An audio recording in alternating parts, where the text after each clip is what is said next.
Ele não fala nada. Eu não falo. Falo menos que ela. Então, Pode colocar em você, professor? Pode. Coloca aí. Pregadorzinho, o microfone, tá? Tá.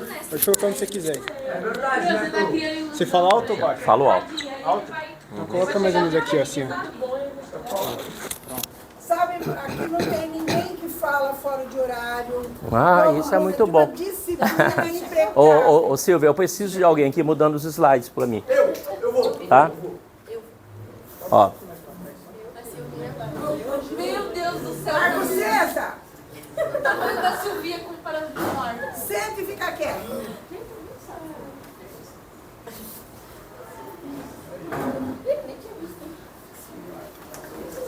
É aqui, tá? Sempre que eu precisar, eu dou um sinal pra você, você aperta aqui, ele vai mudando, tá? Só na setinha aqui. Se precisar voltar, aqui sim. Tá bom? Beleza? Bom, meninos, vamos lá. Já está gravando? Já está gravando? Tá. Ó, primeira coisa que eu gostaria de falar para vocês é que isso aqui não é uma aula que eu estou dando para vocês, tá? O que eu vou falar um pouco para vocês é sobre a cidade de Belém do Pará, que é uma cidade com que eu tenho muita afinidade. E tudo começou, essa afinidade que eu estou falando para vocês, lá nos anos 90. Quando eu fui convidado por um amigo que trabalhava comigo para ir a uma festa de aniversário de uma médica e tal, e eu aceitei o convite e fui. E quando eu cheguei lá, que eu disse festa, na verdade, era de uma médica paraense, e o grupo de amigos dela eram todos paraenses. Até então não conhecia nenhum. E foi uma festa assim que chamou muita atenção, porque eles dançaram a noite inteira, danças típicas do local, do Pará, coisas que eu não tinha menor contato. E comi comidas muito diferentes, que é a culinária do Pará, que eu vou falar um pouquinho dela para vocês. Então foi nesse momento em que eu criei um laço com Belém do Pará. Todas essas pessoas que estavam presentes na festa eram de Belém do Pará. E eu gostei muito, achei pessoas muito agradáveis, o papo foi muito legal, a noite foi muito boa e eu fugi até do meu perfil. O meu perfil não é muito de fazer amizade logo de cara, não, eu demoro muito. E nesse dia o pessoal era tão acessível que eu gostei e eu mesmo liguei, fiz contato e me aproximei muito deles. E a partir de então, Belém do Pará está presente na minha vida desde a década de 90. Já são 36 anos que eu convivo com Belém do Pará. E eu fui várias vezes para lá, então assim, eu não sou especialista em Belém do Pará não, porque se você for realmente explorar a cultura de Belém do Pará, ela é muito rica, tá? Coisas que a gente aqui não conhece, mas que tem lá, que é muita coisa fantástica e muito diferente. Aliás, o norte do país é muito diferente do nordeste, muito diferente do sul, do centro-oeste. Cada região nossa tem uma característica, né? E lá, quando eu cheguei, a primeira vez que eu fui, em 91, foi a primeira vez que eu fui lá, ao chegar na cidade eu já senti, o clima da cidade é diferente, muito diferente realmente. E aí, explorando a cidade, conhecendo mais gente lá, eu fui percebendo que é um local extremamente agradável, muito bacana mesmo, e que se vocês um dia tiverem a oportunidade, eu indico, vão conhecer Belém do Pará, que é muito legal. Lá você tem uns passeios fantásticos que você faz para a ilha de Marajó, que na verdade é um arquipélago, né, o Miriam? Não é, a gente fala ilha porque parece que é uma ilha só, mas quando você atravessa a Baía do Guajará, que banha toda Belém do Pará, e você chega na ilha de Marajó, são várias ilhas, e cada ilha daquela é uma cidade diferente. É muito interessante. A travessia mesmo que você faz de barco, leva umas 2 horas e meia, dependendo da cidade para onde você está indo, é uma coisa fantástica. Pelo caminho você vai vendo os botos pulando na água, é muito lindo, vale muito a pena mesmo. Então, ó, eu trouxe aqui para vocês uma primeira panorama da cidade, porque a gente, aqui no Sudeste, Belém é tão pouco explorado pela mídia que a gente não tem muita noção do local. E quando a gente olha, ó, uma visão panorâmica da cidade, repare, olha a quantia de prédio que ela tem. Então dá a impressão que é uma cidade o quê? Uma cidade grande, né? Que na verdade ela é considerada a metrópole da Amazônia. Porque de todas as capitais que você tem no norte do país, ela é a maior, tá? Então, olha, uma visão bem interessante da parte central da cidade. Então aqui você tem uma visão do que é chamada Praça da República, essa praça aqui, tá? Em frente a ela está um teatro que é do período do ciclo da borracha, o Teatro da Paz. Um belíssimo teatro, considerado um dos mais bonitos do país, tá? Ele foi construído no período áureo da borracha, onde a Belém do Pará era considerado a capital da borracha no país e no mundo, né? Porque era daqui que saía, tá? Então, muita riqueza rolava nessa época. Foi quando foi construído o chamado Teatro da Paz. Se um dia estiverem lá, vale a pena conhecer. É belíssimo. Então, ó, trazendo aqui umas imagens da cidade, fora aquela que eu mostrei para vocês, tem uma região aqui, ó, essa parte aqui, que vocês veem que é água, é a Baía do Guajará, que dá banhando toda a cidade. Então, você tem aqui em branco, aquela igreja que aparece lá, é a Sé, é a Catedral da Sé, lá de Belém do Pará. Aqui você tem esse prédio aqui com janelas, que é um centro cultural chamado Casa das Sete Janelas. Aí tem restaurantes de comida típica, aí você vai ter apresentação de música, de dança, é um centro cultural, é muito bacana. E do lado dele você tem o que é o chamado o Forte, que era onde eles guardavam a cidade no passado. Hoje é só para visitação, não precisa mais desses fortes aí para estar defendendo a cidade contra qualquer invasão, que não acontece mais, né? Porém, tem uma coisa para a gente mostrar para vocês que chama muito a atenção, é a periferia de Belém do Pará. Olha como é que é. Estão vendo a imagem? O contraste que a gente tem daquela cidade que apareceu com prédios, uma cidade muito rica, parece muito dinheiro, realmente, tem muito dinheiro envolvido ali. No entanto, olha os bairros da cidade. Quando você olha para isso, com o que parece? O que parece isso, essa visão? Parece uma favela, não parece? Parece uma favela. E quando você vai lá, é a sensação realmente que a gente tem. O que eles chamam de bairros lá é o que a gente chama de favela aqui. Eu fiquei bem surpreso quando eu cheguei a primeira vez, que eu fui andar por esses bairros aí. Eu falei, não tem diferença nenhuma de Heliópolis, de Paraisópolis, é muito parecido. As casas todas sem acabamento, rede de esgoto quase que não existe, tá? E ela sai no ranking, Belém sai no ranking das cidades com mais favelas no Brasil, ela sai em primeiro lugar. Porque todos os bairros periféricos da cidade, então fugiu daquele centro, onde você vê prédios lindos, shoppings, coisas bonitas, você saiu daquele centro e vai para os bairros, tudo nesse jeito aí, tudo parecendo favela. Então ela é considerada a cidade do Brasil que mais tem favela. 57,9% da cidade é o quê? É considerado favela. Uma coisa que surpreende, né? E é o que a gente está falando aqui hoje. O que a gente vem falar para vocês é justamente sobre o que essa COP30 que vai acontecer no final do ano lá, o que eles estão fazendo para esses locais aqui? A resposta é nada, tá? Tudo que está se fazendo hoje para a COP30 é onde as delegações que vêm do exterior vão passar. Então, por ali está tendo o quê? Está tendo obras de melhorias e tudo mais. Mas a periferia não se beneficiou com nada, nada, continua tudo do mesmo jeito. Uma pobreza muito grande, falta de saneamento básico, coisa que é realmente que precisa, mas não mexeram em nada. Essa foto que eu trouxe para vocês é uma visão que a gente tem, ó, lá no fundo, vocês estão vendo o verde que aparece lá? Ali é o início da floresta amazônica. Então você tem, por lado de cá, estaria Belém, separado por essa água toda aí, que é a Baía do Guajará, e lá no fundo já é a floresta amazônica, tá? Então, uma cidade que está próximo. Você quer ir para a floresta, você atravessa de barco, e lá começa o quê? As primeiras ilhas que fazem parte do chamado Ilha de Marajó. Então, bem ali, está começando o Marajó, e a floresta amazônica inicia-se por ali, tá bom?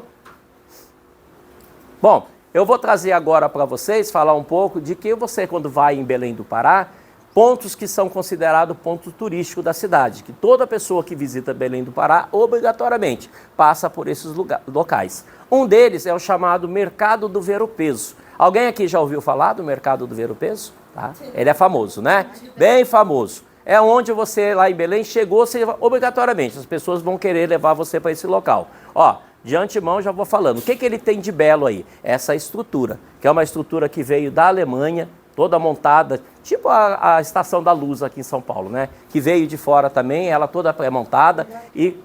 Oi? A luz veio da Inglaterra. Da Inglaterra, né? Essa aí eu não tenho a certeza se é da Inglaterra ou é da Alemanha. Eu não tenho essa informação, tá? Mas é uma estrutura toda metálica e dentro lá, o que você tem? Você tem um mercado de peixe.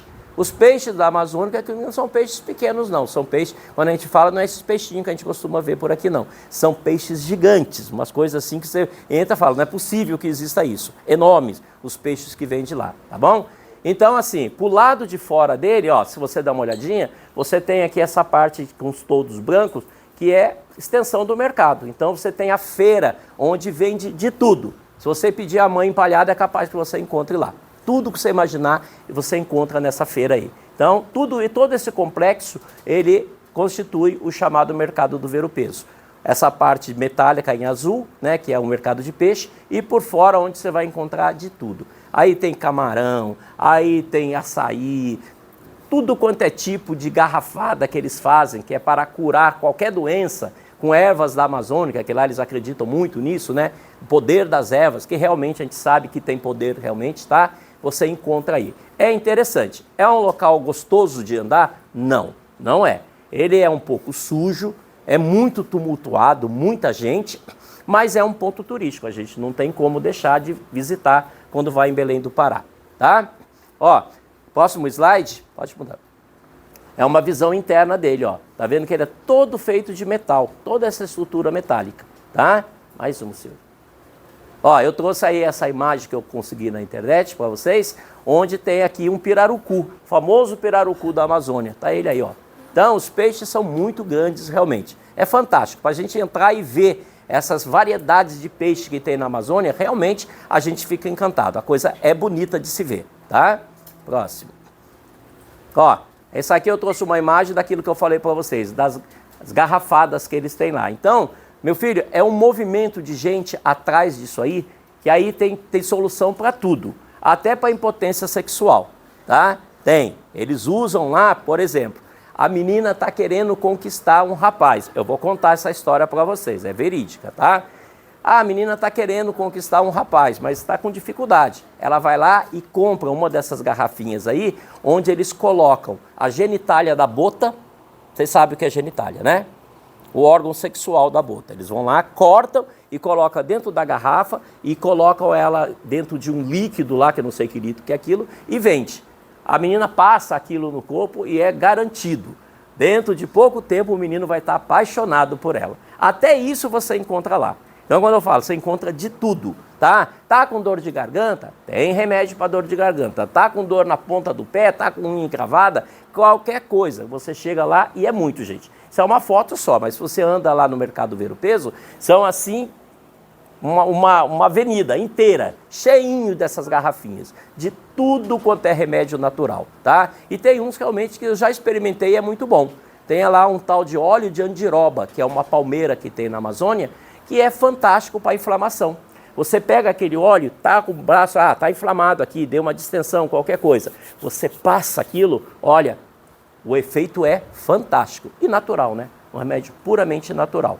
Então, quando eu vou para lá, os amigos paraenses que estão aqui às vezes pedem, traz para mim tal coisa, tal coisa. Aí eu tenho que ir lá no Mercado Ver-o-Peso e procurar. Dessa vez mesmo tem uma amiga que está com um problema aí de coluna e as pernas dela estão paralisando e tal. Aí ela pediu esse óleo de andiroba. Eu trouxe e ela se besunta toda e falou, olha, tá uma maravilha, tá resolvendo tudo. Bom, pode ser da mente, né? Pode ser da mente, sugestivo. Pra quê? Oi? Pra que médico? Para que médico, né? Mas na Amazônia eles têm muito disso. Eles não dispensam o médico mesmo do dia a dia, mas eles não abrem mão desses remédios da Amazônia. O remédio ensinado de gerações por gerações pelos índios, pelos pajés e tudo mais. Então, eles usam muito isso aí. Ó, lá também é muito comum você encontrar a chamada cerâmica marajoara. Tá? Então isso aí é, como o próprio nome diz, a cerâmica marajoara é feita onde? Na Ilha do Marajó, é de lá que ela vem. Então quando eu estive numa cidade do Marajó, uns anos atrás, chamada Soure. É uma cidade bem longe, leva bastante tempo, 2 horas e meia de barco para você chegar lá. Mas lá a gente pode visitar os locais onde eles fazem a cerâmica marajoara. Uma técnica já de muitos tempo atrás, né, desenvolvida pelos indígenas e que permanece até hoje. Eles vão passando de pai para filho a técnica de fabricação dessas cerâmicas. E elas são simplesmente lindas. Quando você está de perto de uma cerâmica dessa, você olha o trabalho, você vê realmente que é uma arte isso aí. E é muito bonito. E lá no Mercado Ver-o-Peso você vai encontrar cerâmica marajoara, vasos desse tamanho, da altura maior que a gente para vender. Tudo trabalhado dessa forma. Lindo, muito lindo mesmo.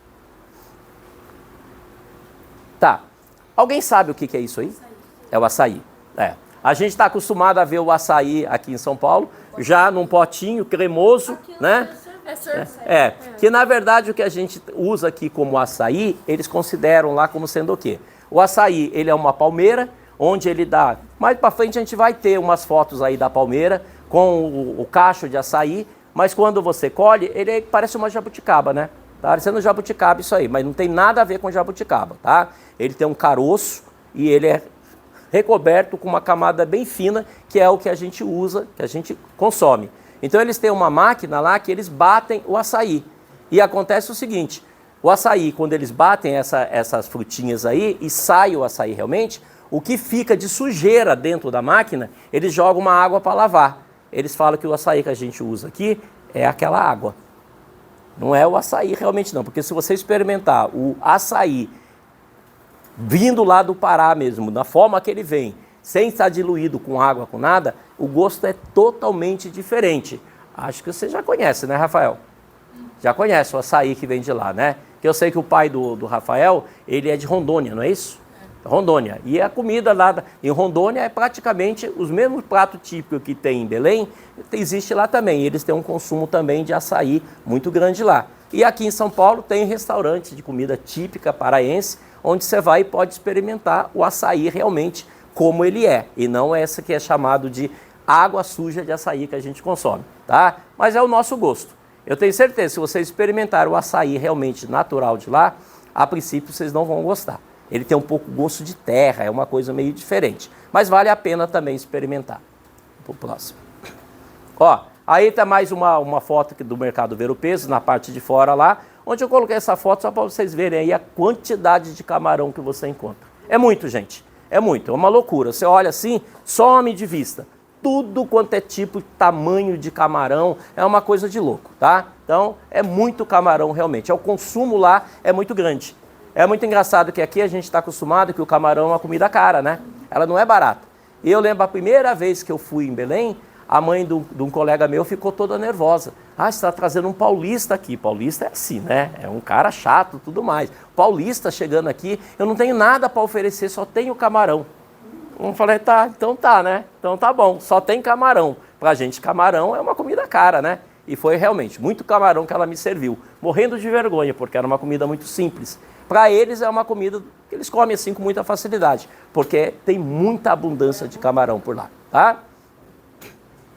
Ó, e eu trago aqui um líquido que é um líquido precioso que existe lá, o tal do tucupi. Tem um prato dele que a gente vai falar futuramente que é feito à base do tucupi. O tucupi, esse líquido amarelo que vocês estão vendo aí, ele é extraído de onde? Da mandioca, tá? Então é uma comida indígena, que até hoje eles continuam consumindo lá.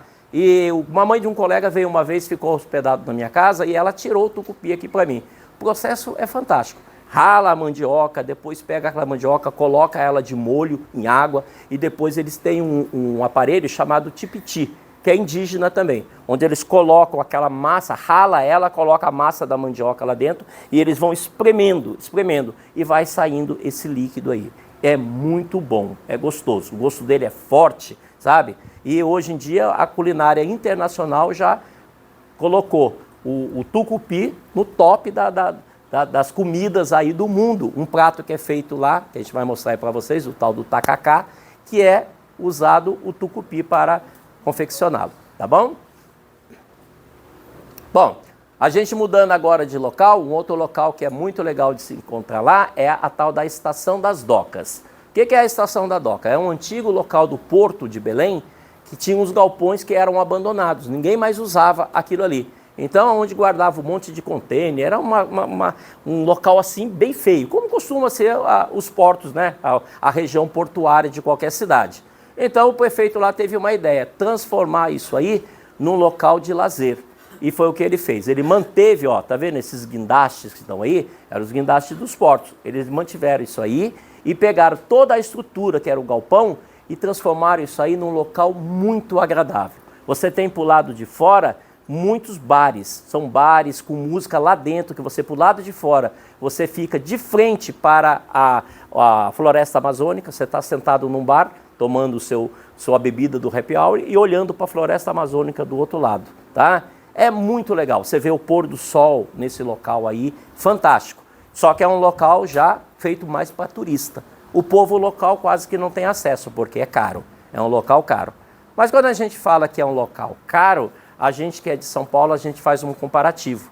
O que a gente percebe? Que o caro deles lá é o nosso dia a dia, tá? Então, São Paulo é uma cidade cara, né? Qualquer saidinha que você sai aí e dá para um bar, você gasta. E quando a gente vai aí, a gente faz um comparativo e fala, realmente, o preço que é aí é o preço que a gente gasta em São Paulo. Então, para nós aqui de São Paulo, não seria nada assim assustador em termos de custo. Mas para o povo local, só o povo de poder aquisitivo um pouco mais alto é que frequenta aí. A população mesmo nem passa perto, porque o bolso não cabe, tá? Mas é um local muito interessante. Lá dentro é um monte de restaurante de comida típica e eles fizeram no teto, eles colocaram assim um trilho onde os músicos, eles ficam numa plataforma e ele corre todo o galpão. Eles ficam tocando, cantando por cima do galpão todo e os restaurantes lá embaixo. Realmente é fantástico. Um local climatizado, muito legal, porque Belém é uma cidade muito quente. Você chega lá, você quase derrete. É quente demais, gente. Normal, assim, a temperatura está batendo 37, 38 graus, tá? Ela é muito quente e é uma cidade com uma umidade no ar muito alta. Então, você fica pingando de suor o tempo inteiro. Eu, quando vou para lá, eu não saio durante o dia. Eu fico o dia inteiro no hotel, escondendo desse calor. Fico lá no meu ar-condicionado. A partir das 6 horas da tarde, que é quando o sol se põe, é a hora que eu boto a cara na rua. Porque realmente o calor me incomoda muito. E é tão quente que assim, se você toma um banho, só esse movimento da toalha para enxugar, você já está pingando de suor. Quente mesmo, é uma cidade assim que é... Sabe aquele início do ano nosso, aquele calor todo que estava aqui, que a gente não estava aguentando? Põe mais calor em cima. É quente de verdade, tá bom? Então lá dentro é um local legal de ficar, tá? Mas pro lado de fora também é muito bacana. Ó, aí é mais uma visão dela, mais à noite, né, ó. Tá vendo? As pessoas todas sentadas ali, ó. Aí ela se ilumina todo, fica muito bonito. Pode passar, Silvio. Aí, ó, lá dentro, como eu falei para vocês, tá vendo? Os restaurantes aqui. E lá na parte de cima, né, nessa região aqui, que é do outro lado, vai ficar os músicos e ele vai ficar andando sobre os bares. Então, é um aproveitamento do local, assim, que realmente tiveram uma boa sacada, tá? Algo que era abandonado, que estava lá jogado aos ratos, literalmente, e de repente tiveram essa sacada de fazer isso aí tudo e ficou muito bonito o local, tá bom? Bom, ó, passando para o próximo aí, Silvia. Ó, agora um pouquinho da imagem do Teatro da Paz.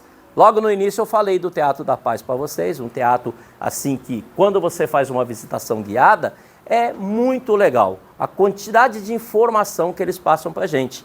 Quando você entra no hall desse teatro, você olha para o piso, é um mosaico lindo, muito lindo. E aí a guia estava explicando para a gente, no período áureo da borracha, dinheiro é que não faltava para os barões da borracha, né? Tinha dinheiro de sobra.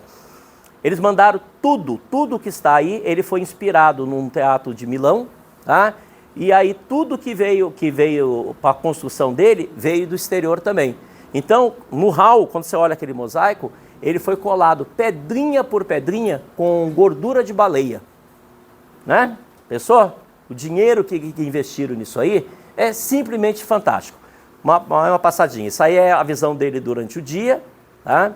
Ó, isso aí é uma visão dele durante a noite. Ele está com uma pintura agora para copy. Eles fizeram uma roupagem nova nele, pintaram ele inteirinho. Ele está muito bonito e puseram todas essas luminárias aí, que à noite ele fica majestoso, tá?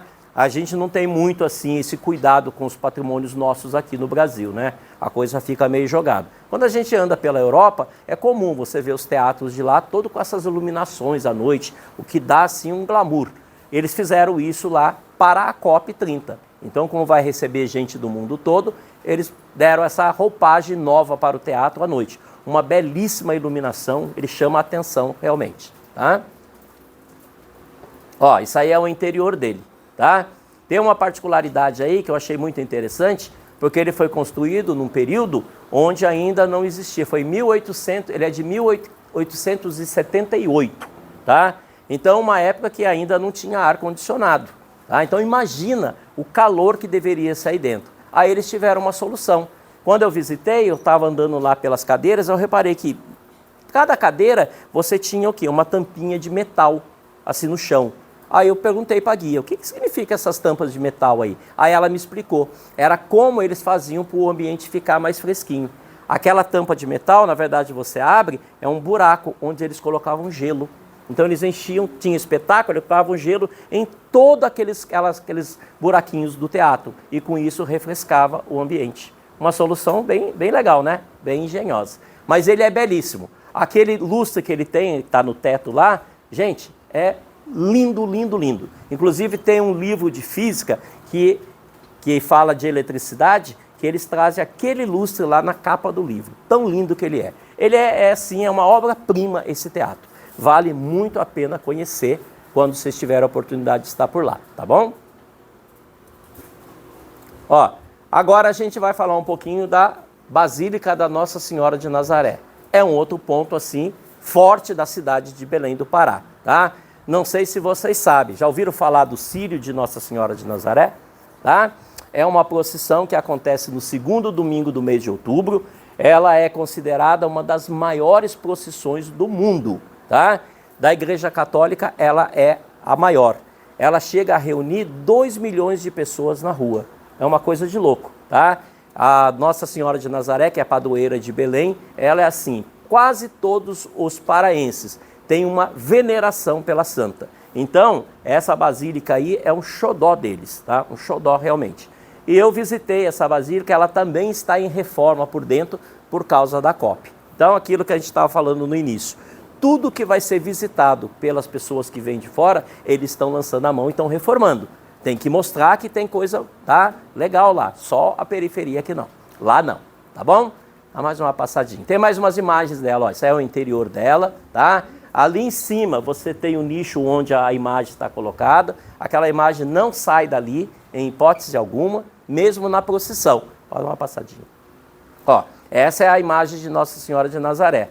Mas a imagem que vai para essa procissão, que é uma procissão gigantesca, com 2 milhões de pessoas na rua, não é a imagem verdadeira. A imagem não sai do nicho, ela fica lá o tempo inteiro. Então tem uma segunda imagem, tá? Que é ela que participa da procissão. Ela vai para a rua, o povo segue, já com a consciência que a imagem real está dentro da igreja. Isso para evitar situações como aconteceu aqui em São Paulo com a Nossa Senhora Aparecida. Eu não sei se vocês sabem, mas ela foi, na década de 80, ela foi atacada e quebraram ela em muitos pedaços. A Nossa Senhora Aparecida. Quase que não teve como consertar a imagem. Precisou vir artistas de fora do país. Ela foi mais de 1000 pedaços, né, Miriam? Que ela esfacelou realmente. Então foi um trabalho gigantesco para conseguir. Então tem aqueles fanáticos, aqueles loucos que do nada eles surtam e vão e fazem esse tipo de coisa. Então quando é uma imagem muito preciosa, eles deixam ela lá no nicho, não sai de lá. E tem uma segunda imagem que participa da procissão, tá? Ó, essa é uma imagem da procissão. Aqui está a berlinda, onde está a imagem lá dentro, né? E o povo ao redor, acompanhando o chamado Círio de Nazaré. Próximo. Ó, aqui mais uma imagem da berlinda, um pouco mais próximo, né? Aí em cima uma chuva de serpentina, né? Para a passagem da santa. E aí vem uma particularidade. Tá vendo isso aqui?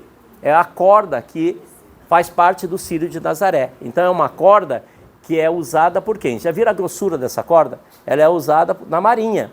Então é uma corda de marinheiros, que eles protegem a berlinda com essa corda. E assim, para o paraense, você conseguir um lugar nessa corda é assim uma honra, acima de tudo. Então o pessoal se mata para pegar e ir nessa corda aí.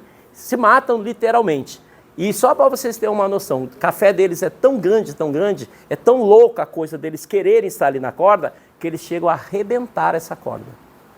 Consegue imaginar? Uma corda desse tamanho, dessa grossura, ainda a multidão, endoidecida com a passagem da santa. Eles puxam tanto aquilo que chega a arrebentar a corda, né? Isso aí é uma das coisas que mais me chamou a atenção. Falei, arrebentar uma corda disso aí, haja força, né?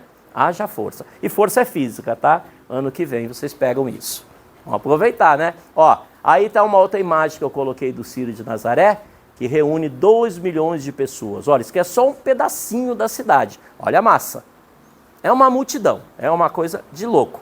É um período que a cidade, assim, para eles é a festa maior. Está acima do Natal, acima do Réveillon, acima de qualquer coisa. Eles vivem um mês de festa assim, intensa, com comida típica e tudo que você tem direito. O clima nas famílias diz que é assim. Eu nunca estive no Círio de Nazaré, nunca fui. Eu não sou muito chegado em muita multidão assim, né? Com exceção do carnaval, claro, tá? Mas assim, eu não gosto muito não. Mas, e sem contar que nesse período tudo fica muito caro. Então triplicam o valor. Eu falei, bom, não preciso de tanto, né? Mas está aí uma imagem do chamado Círio de Nazaré. Só um pedacinho, porque o entorno, então, todas as ruas vão estar tomadas com essa multidão. Uma coisa de louco, tá? Bom, vamos falar um pouquinho de coisa que a gente gosta, de comida, né? Quem não gosta de comida? Todo mundo gosta, né?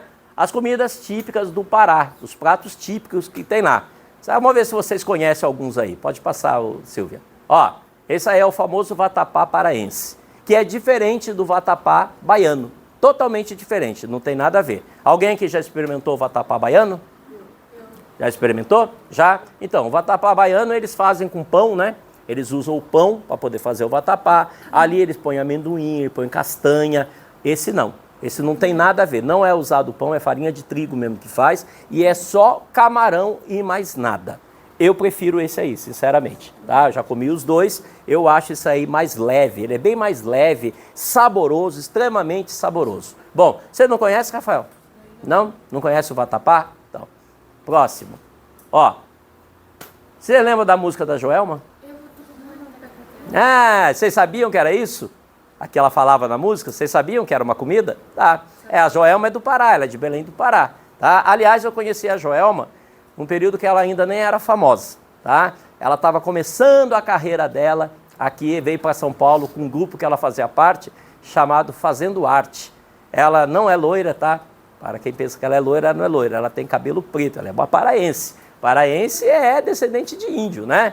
Então ela não é loira não, então eu conheci ela ainda morena, cabelo escuro e tal, e é o meu, tá? Avisando que tá acabando a aula. Ixi, caramba, tá? Mas a gente passa um pouquinho, não tem problema, né? A gente pede para outro professor segurar um pouquinho.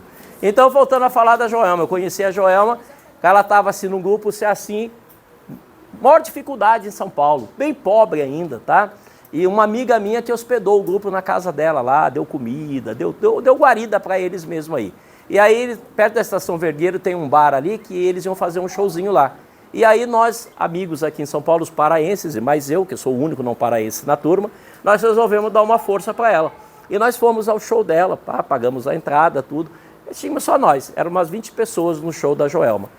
Tempos depois, a Joelma estourou aí com a banda Calypso e virou a figura que é hoje. Até loira ficou, né? Tá?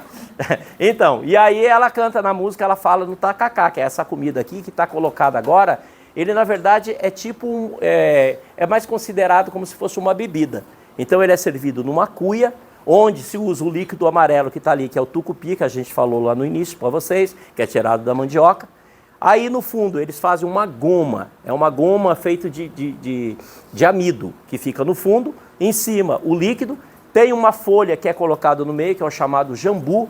É uma folha que só dá lá também, tá? Uma erva, que ela amortece a boca da gente. Então, você vai comendo e você fica com a boca como se tivesse saído de um dentista. Todo anestesiado. E camarão salgado no meio. É exótico demais, gente. É muito exótico. Mas ela entrou agora no ranking como a 40º prato mais importante do mundo, tá? A gastronomia mundial, ela está em 40º lugar.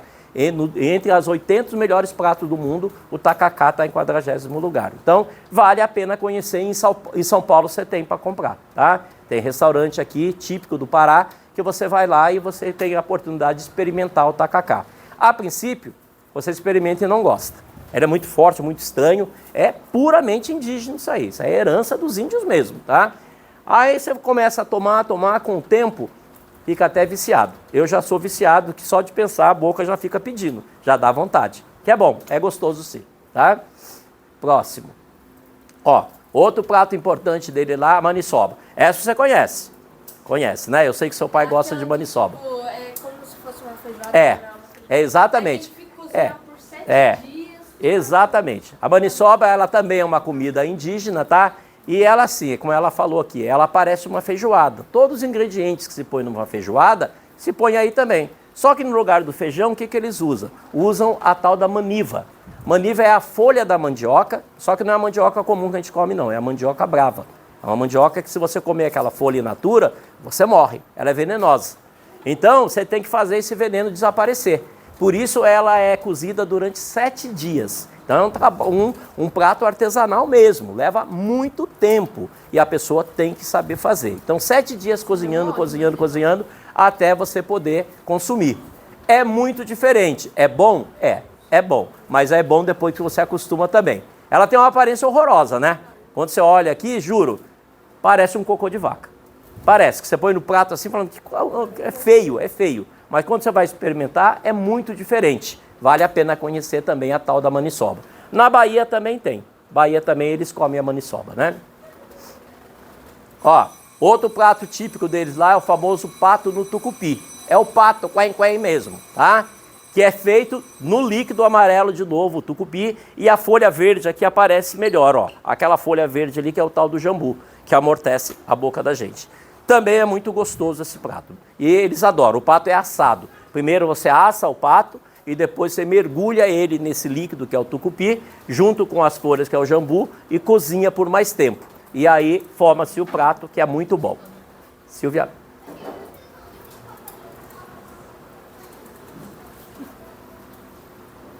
Ó, olha como é que se toma açaí lá. Olharam para isso aí? Olha o que acompanha o açaí. Peixe frito. Peixe frito ou camarão salgado. É assim que eles tomam açaí. Então o açaí não tem açúcar, não tem nada. Ele só é aquela frutinha batida, tira aquele creme todo, que é o açaí, e aí você serve na tigela, né? Normalmente eles usam pirarucu salgado, que é muito gostoso, tá? E acompanha aquela farinha branca que está do lado, que é chamada farinha de tapioca. Tá? Então essa combinação. É assim que o paraense gosta de tomar o açaí. E isso aí é um prato que substitui o arroz e o feijão para eles, tá? Eles não comem essas comidas todo dia não, tá, pessoal? Quando eu fui a primeira vez também, eu achei. O pessoal fez uma pergunta idiota para eles. Vocês conhecem macarrão? Aí eles olharam para a minha cara aqui. O que você pensa que a nossa cidade é? Né? Porque eu tinha ido à festa deles, como eu falei, e só vi comida típica. Então eu não sabia que eles comiam comida como a gente, né? Aí falaram, não, isso aí são comidas de dia de festa. É claro que aquelas pessoas, população ribeirinha, que tem muito acesso ao açaí e ao peixe, eles já consomem isso aí realmente no dia a dia. Mas uma coisa é certa, um bom paraense nunca deixa de tomar uma cuia de açaí no dia. Todo dia eles tomam isso aí, faz parte. Sem açaí eu acho que a população se extingue. Para eles é importante demais. Tá? Ó, outro prato deles chamado arroz paraense. É um arroz que eles inventaram lá também, que é feito à moda de muito camarão no meio, cozido naquele líquido tucupi e acompanha as folhas de jambu também. Muito bom, diferente, exótico. Mais um. Tá? Caranguejo, tá? Que é muito usado aqui, também no Nordeste, né? O Nordeste consome muito caranguejo, mas lá também, como ele tem bastante região lá de mangue, então eles têm acesso também bastante ao caranguejo. É muito comum o famoso caranguejo a toque-toque. Ele vem com um martelinho de madeira para você quebrar, tá? Toque, para poder quebrar e tirar a carne. Eu adoro. Para mim é um dos frutos do mar que mais eu gosto, é o caranguejo, tá? Bom, e agora para a gente fazer a última parte, a penúltima parte, algumas frutas aí do Pará. Vamos começar pelo açaí, né? Ó, que aqui eu trouxe uma imagem, as 3 imagens do açaí. O açaí na árvore ainda, ó, como é que ele dá. Então ele é uma palmeira com esses cachos aí, depois ele já colhido e depois dele batido, ele na cuia, tá bom? 3 imagens aí para a gente ter uma ideia de como é o açaí. Outra fruta lá importante, o tal do cupuaçu, que agora já invadiu aqui também o Sudeste, a gente já tem acesso. Lá pelos idos dos anos 90, a gente ninguém ouvia falar no cupuaçu. E foi quando eu cheguei, a primeira vez que eu fui para Belém, eu cheguei e era na safra do cupuaçu. A cidade cheirava isso. Era uma delícia, tudo, aquele cheiro, que ele é uma fruta muito cheirosa, gostosa também, né? Tem uma coisinha que eu esqueci de falar para vocês. Belém do Pará é conhecida como a cidade das mangueiras. A cidade inteira, por onde você anda, tem manga. Mangueira para tudo quanto é lado. Tá? Então, em período que começa a dar fruto, gente, faz lixo na rua, de tanta manga que tem. Ninguém compra manga lá, porque é muita manga mesmo, tá bom? Mais uma. Ó, a pupunha. A pupunha também é uma palmeira, tá? Onde você vê lá a frutinha como é que dá, e como é que ela é consumida. Isso aí é consumida com o café da tarde. Você cozinha ela na água e sal e come. Como a gente costuma às vezes comer mandioca cozida, eles comem a pupunha. Pupunha com café preto. E para o paraense isso aí é manjar dos deuses, como eles chamam. Tá? É gostoso, realmente é bom. Bacuri. Bacuri é outra fruta que vale a pena a gente ressaltar. O bacuri é uma fruta que foi servido para a Rainha Elizabeth quando ela veio a primeira vez. Veio uma vez só que ela veio, né? Quando ela veio ao Brasil. Ela veio e aí então resolveram, bom, temos que dar alguma coisa diferente para ela. Aí foi servido sorvete de bacuri. A mulher gostou tanto, tanto, tanto, que depois que ela foi embora, ela fechou um contrato aqui, durante todo o resto da vida da nossa Betinha. Todo o resto da vida ia bacuri do Brasil para lá, para a fabricação de sorvete, porque ela ficou apaixonada pelo gosto dessa fruta. Realmente, in natura você não consegue não, ela é um pouco ácida, não dá para comer. Mas ela é utilizada para fazer sorvetes, para fazer cremes, e é muito bom. É um gosto assim que eu considero um dos melhores. É o que mais eu gosto lá, é o gosto do bacuri. Temos ainda o taperebá, que é essa outra fruta aqui, tá? Ela também é conhecida no Nordeste também, se consome bastante o taperebá. Suco, tá? Faz muito suco disso aí. Ó, uxi, exótica também. Não encontra em outro lugar, só encontra lá na Amazônia, o famoso uxi. Dessa vez que eu fui lá em Belém, eu fui agora em julho, eu tomei um sorvete de uxi. Muito bom, bem interessante. Ó, abil é outra fruta também bacana. Você come o abil, ele cola a sua boca. Ele parece uma cola, ele vai colando os teus lábios assim. Mas é docinho, é muito bom, excelente. Tá? Temos ainda o abricó. Abricó eu conheci agora em julho que eu fui, que é meio difícil de encontrar essa fruta. Muitos paraenses não conhecem, embora seja local, muitos não conhecem. Os meus amigos mesmo, ninguém experimentou o abricó até hoje. Mas eu fui e encontrei no Ver o Peso, eu achei essa fruta lá. Tinha um senhorzinho vendendo lá, eu olhei, isso aqui é coco? Ele falou, não, isso aqui é abricó. Aí eu comprei e experimentei. Você vê que por dentro ele até parece uma manga, né? Ele é amarelo como a manga. Um gosto diferente também, é bom. Biribá, que é da família da temóia, a família da fruta de conde, mas um gosto totalmente diferente. Normalmente essas frutas aí, a temóia, a fruta de conde, ela tem tipo uma areinha no meio, né? Você vai comendo assim, essa não, ela é lisinha. E um sabor muito, muito, muito bom. Excelente isso aí. E o jambo, tá? O jambo, o que me chama a atenção dele é a árvore. Olha o formato da árvore. Ele tem um formato de uma pirâmide, né? Ele é piramidal. Então é fácil. No Rio de Janeiro mesmo eu fui, eu sempre vou lá para o Rio de Janeiro e eu me hospedo no hotel lá, onde chega e tem um jambeiro lá perto. Você já conhece pelo formato da árvore. E é muito bom que a fruta, nós temos dois tipos de jambo no Brasil. Tem um que parece uma flor, que você vai comer numa casquinha, não tem graça. Mas esse de lá não, ele parece uma maçã. Então é uma fruta com bastante polpa, para você comer mesmo como se come uma pera, se come uma maçã. É bom também, mas fruta muito gostosa. Tá? E agora um pouquinho da COP. Para a gente encerrar aqui, que a gente já passou até do horário, né? Mas umas imagens que eu trouxe aqui do que eu consegui verificar pela internet e umas fotos que eu fiz lá do que eles estão mexendo em Belém para a COP 30. Ó, esse aí é o quê? É o espaço onde vai ser feita a Conferência do Clima. É o local onde realmente vão ter os encontros dos chefes de Estado, dos representantes das nações, tudo vai ser nesse local aí. E olha como é que está. O que chama a atenção é isso. Há quantos dias que a gente está da COP? Meses, né? Ela acontece em novembro? Novembro. Nós estamos em setembro. Olha isso aí, gente. Ainda estão construindo, não tem... Sabe, o paraense mesmo não acredita que vai ficar pronto. Quando você pergunta para eles, fala, não vai dar tempo.